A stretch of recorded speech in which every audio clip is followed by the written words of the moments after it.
Hi friends, welcome to 1C Recipes and Vlogs.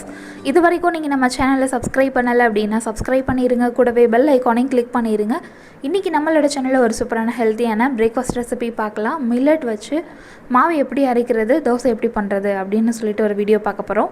நம்மளோட சேனலில் ஏற்கனவே ராகி யூஸ் பண்ணி இட்லி தோசை எப்படி ரெடி பண்ணுறது அப்படிங்கிற வீடியோ இருக்குது, டீட்டெயில்டு வீடியோ இருக்குது.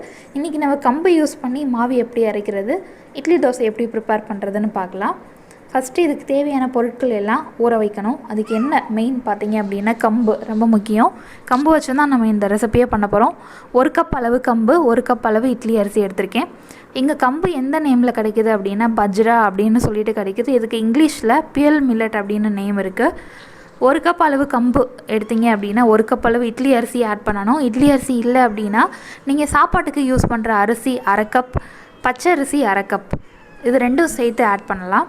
அடுத்து உளுந்து வந்து 2 உடச்ச உளுந்துன்னு சொல்லுவாங்க இல்லையா, தோல் நீக்கி 2 உடச்ச உளுந்துன்னு இருக்கும் பார்த்தீங்களா, அந்த உளுந்து தான் நான் எடுத்திருக்கேன். அந்த உளுந்து எடுத்திருக்கனால நான் 1/2 கப் அளவு ஆட் பண்ணியிருக்கேன். நீங்கள் முழு உளுந்து ஆட் பண்ணுறீங்க அப்படின்னா 1/4 கப் அளவு ஆட் பண்ணால் போதும். இப்போது இதில் தண்ணி சேர்த்து ஒரு 2லேருந்து 3 தடவை நல்லா கழுவிக்கோங்க. கம்பில் நிறைய தூசி இருக்கும், அதனால் நல்லா கழுவிட்டு அது மூழ்கிற அளவுக்கு தண்ணி சேர்த்து ஒரு 5லேருந்து 7 மணி நேரம் நல்லா ஊற வச்சுருங்க. நான் வந்து மொதல் நாள் நைட்டு ஊற வச்சு தூங்கிட்டேன், மறுநாள் காலையில் பார்த்துருக்கேன் நல்லா ஊறி வந்திருக்கு. இந்த மாதிரியும் பண்ணிக்கலாம். அப்படி இல்லாட்டி நீங்கள் காலையில் எந்திரிச்சு இந்த மாதிரி ஊற வச்சுட்டு ஈவினிங் அல்லது நைட்டு அரைச்சிட்டு ஃப்ரிட்ஜில் வச்சுட்டிங்க அப்படின்னா கொஞ்சம் நேரம் வெளியே வச்சுட்டு தான் ஃப்ரிட்ஜில் வைக்கணும். மாவு புளிச்ச பின்னாடி ஃப்ரிட்ஜில் வச்சுட்டு மறுநாள் காலையில் கூட தோசை இட்லி ஊற்றிக்கலாம்.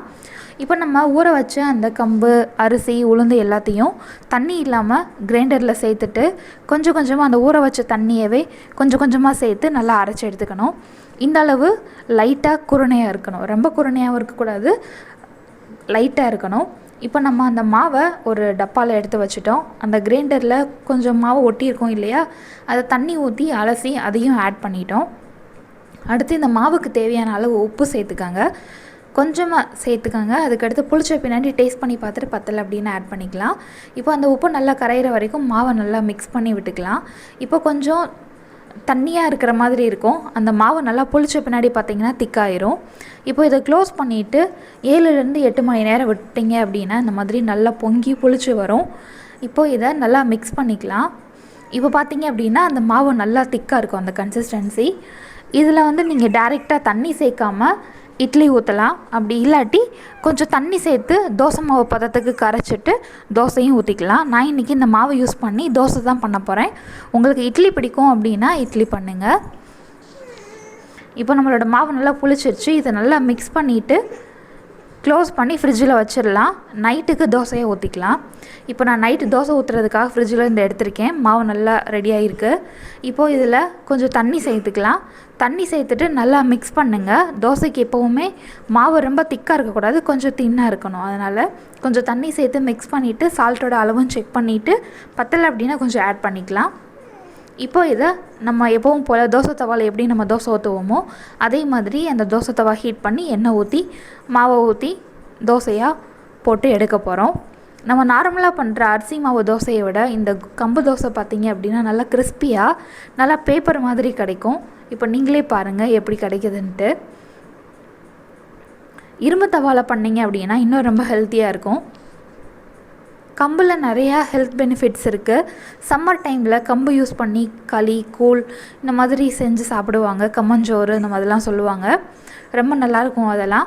இதே மாதிரி இட்லி தோசையை கூட நம்ம செஞ்சு சாப்பிட்லாம், ரொம்ப ஹெல்த்தி. கிட்ஸும் ரொம்ப விரும்பி சாப்பிடுவாங்க. சாப்பிடும் பொழுது கம்பு தோசை சாப்பிட்ற ஒரு ஃபீல் இருக்காது. நார்மல் நம்ம அரிசி மாவு யூஸ் பண்ணி பண்ணுற தோசை மாதிரி தான் இருக்கும். பாருங்கள், ஒரு சைடு நல்லா கிறிஸ்பியாக வந்துடுச்சு. இப்போ இதை திருப்பி போட போகிறோம். நல்லா பேப்பர் மாதிரி சூப்பராக வந்திருக்கு பாருங்கள். அடுத்த சைடு லைட்டாக ஹீட் ஆனால் போதும், ஏன்னா ஒரு சைடு வெந்தாலே நீங்கள் மடித்து எடுத்துடலாம். லைட்டாக இன்னொரு பக்கம் திருப்பி மடித்து எடுத்துக்கணும். நான் இப்போவும் அந்த மாதிரி 2 சைடு லைட்டாக ஹீட் பண்ணிக்குவேன்.